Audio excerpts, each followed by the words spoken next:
نحمدہ ونصلی علی رسولہ الکریم اما بعد فاعوذ باللہ من الشیطان الرجیم بسم اللہ الرحمن الرحیم السلام علیکم ورحمۃ اللہ وبرکاتہ۔ امید کرتا ہوں کہ سب بھائی اور بہن خیریت سے ہوں گے اور بعافیت ہوں گے، اور جہاں بھی ہوں گے اللہ جل شانہ سب کو خوش رکھے اور آباد رکھے۔ آج کی اس ویڈیو میں چند الفاظ قرآن مجید کے ہیں اور ایک نام اللہ جل شانہ کا ہے، وہ آپ لوگوں کے ساتھ میں شیئر کرنے جا رہا ہوں۔ آپ ان سے ہر فائدہ اٹھا سکتے ہیں، خصوصاً اگر کوئی لا علاج مرض میں مبتلا ہے، اگر کوئی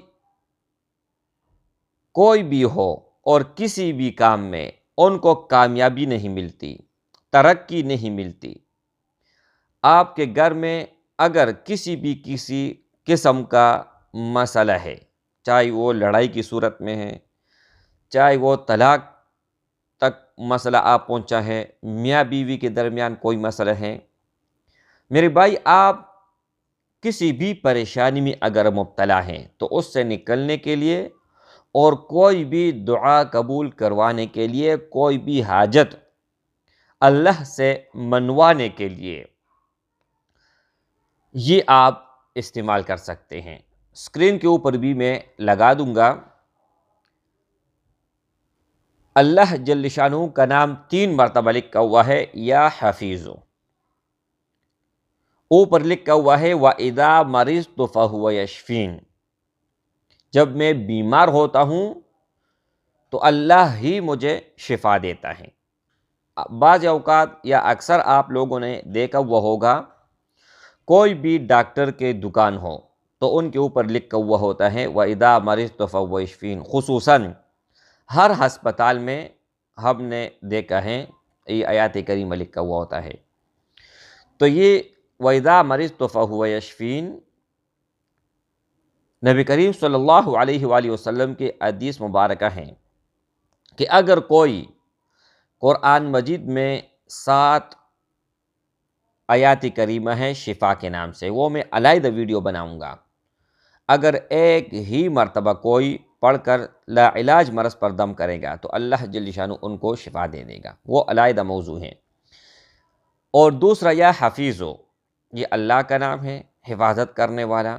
اگر آپ کسی مصیبت میں مبتلا ہے تو اللہ حفاظت کرے گا، کوئی بھی پریشانی ہے تو اللہ جل شانہ آپ کو نجات دے گا۔ اچھا، اور نیچے لکھا ہوا ہے شفاء لما فی الصدور۔ تو میرے بھائی یہاں پر دو باتیں نوٹ کرنے کی ہیں۔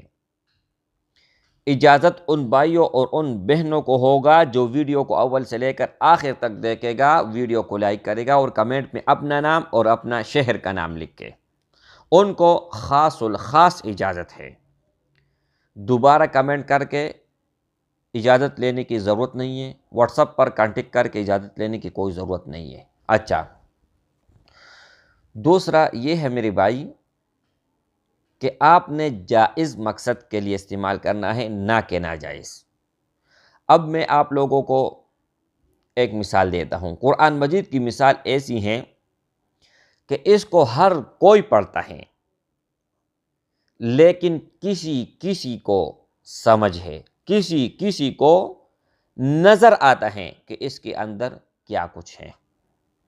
یہ دنیا کا ہر تالا کھولے گا، کوئی بھی تالا ہو، سیکنڈوں کے اندر اللہ کے فضل و کرم سے کھول دے گا، اور یہ چیز پھر کبھی آپ کے ہاتھ نہیں آئے گی، اور نہیں شاید اس پر کسی نے آج تک ویڈیو اپلوڈ کیے ہیں، شاید ان کے بعد یہ ویڈیو دیکھ کر وہ اپلوڈ کرنا شروع کر دیں۔ اچھا، قرآن مجید میں دنیا کے اور آخرت کے ہر مسئلے کا حل موجود ہے۔ اب بہت لوگ کہتے ہیں کہ ہم نے فلان وظیفہ کیا، فلان سورت پڑھی، قرآن مجید کا ختم کیا، لیکن ہمارا مسئلہ حل نہ ہوا۔ اب یہ بات جو کہتے ہیں ان کے لیے میں بتانا چاہتا ہوں کہ آپ سن لیجئے گا، جب تک اجازت ایک چیز کو نہیں مل جاتی، تب تک اس سے آپ فائدہ نہیں اٹھا سکتے۔ اب لوگ کہتے ہیں کہ آپ شرط کیوں لگاتے ہیں؟ شرط کے بغیر بھی آپ اجازت دے سکتے ہیں۔ میرے بھائی یہ اجازت ہی شرط ہے۔ اب یہ دیکھو، جب تک آپ کے پاس اجازت نہیں ہے تب تک آپ اس سے کام نہیں لے سکتے، تو یہ شرط ہوا یا نہ ہوا؟ اگر کوئی عقل مند ہے اس کو سمجھ میں آ جائے گا۔ اب ایک اور مثال دیتا ہوں، اس سے واضح آپ لوگوں کو سمجھ میں آ جائے گا۔ میرے بھائیو، ایک پڑھا لکھا انسان اور ایک جاہل ان پڑھ انسان، لیکن یہ بھی ڈرائیور ہے اور یہ بھی ڈرائیور ہے، یہ بھی لانگ سفر پر جا رہا ہے اور یہ بھی۔ اب اس کو بھی راستہ بالکل معلوم نہیں ہے اور اس کو بھی بالکل راستہ معلوم نہیں ہے۔ اب یہ راستہ معلوم نہ ہونے کے باوجود بھی بالکل اپنے ہی جگہ پر پہنچے گا، کرنٹ لوکیشن پر پہنچے گا، اور یہ لوگوں کا محتاج ہو کر پوچھ پوچھ کے پہنچے گا۔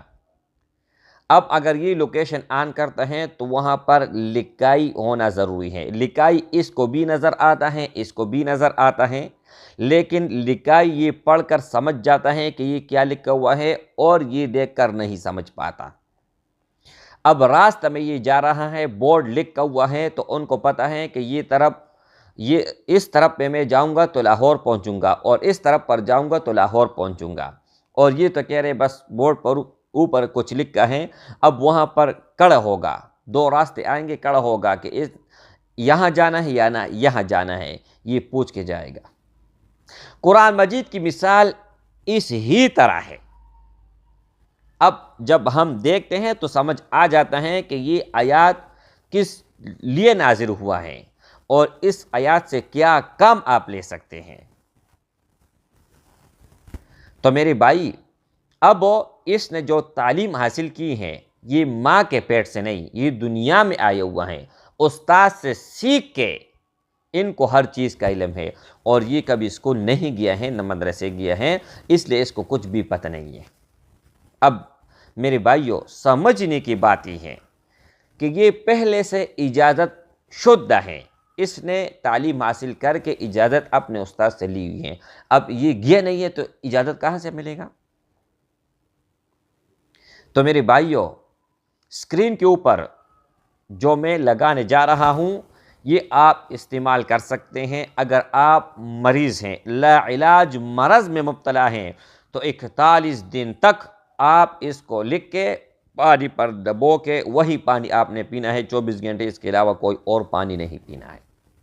اگر پانی کم پڑ جائے تو اور آپ ڈال دیں، اور سارے گھر والے بھی پی سکتے ہیں، ہر کوئی پی سکتے ہیں، اس میں کوئی پریشانی والے اور ٹینشن والے بات نہیں ہے۔ اب دوسری بات کہ اگر آپ کا کوئی مقصد ہے، کوئی حاجت ہے، کوئی ضرورت ہے، تو آپ نے اس کو لکھنا ہے، اپنا حاجت نیچے لکھنا ہے، اپنا نام، اپنے والدی کا نام، اور اپنے پاس رکھنا ہے، چاہے گلے میں لٹکاؤ، چاہے بازو پر لٹکاؤ، چاہے پرس میں رکھو، آپ کی اپنی مرضی ہے۔ جب آپ کا وہ مقصد مطلب پورا ہو جائے گا تو آپ نے کھول کے پانی میں آپ نے ضائع کرنا ہے، یعنی چلتا ہوا پانی جو پاک ہے اس میں آپ نے پھینکنا ہے، ٹھیک ہے؟ اچھا، اب اگر آپ اس کو پڑھتے ہو اور پڑھنے کے بعد کوئی بھی دعا کرتے ہو تو اللہ سننے والا ہے، اللہ قبول کرنے والا ہے، اللہ آپ کی دعا قبول کرے گا۔ لیکن کتنی مرتبہ آپ نے پڑھنا ہے؟ صرف اور صرف 21 مرتبہ آپ نے پڑھنا ہے۔ میں نے آپ لوگوں کو ہر طرح سے سمجھا دیا اور اپنے کوشش پوری کی کہ آپ لوگوں کو سمجھ آ جائیں۔ اب بھی اگر آپ لوگوں کو سمجھ نہ آیا تو اللہ ہی آپ کا حافظ ہے۔ السلام علیکم ورحمۃ اللہ۔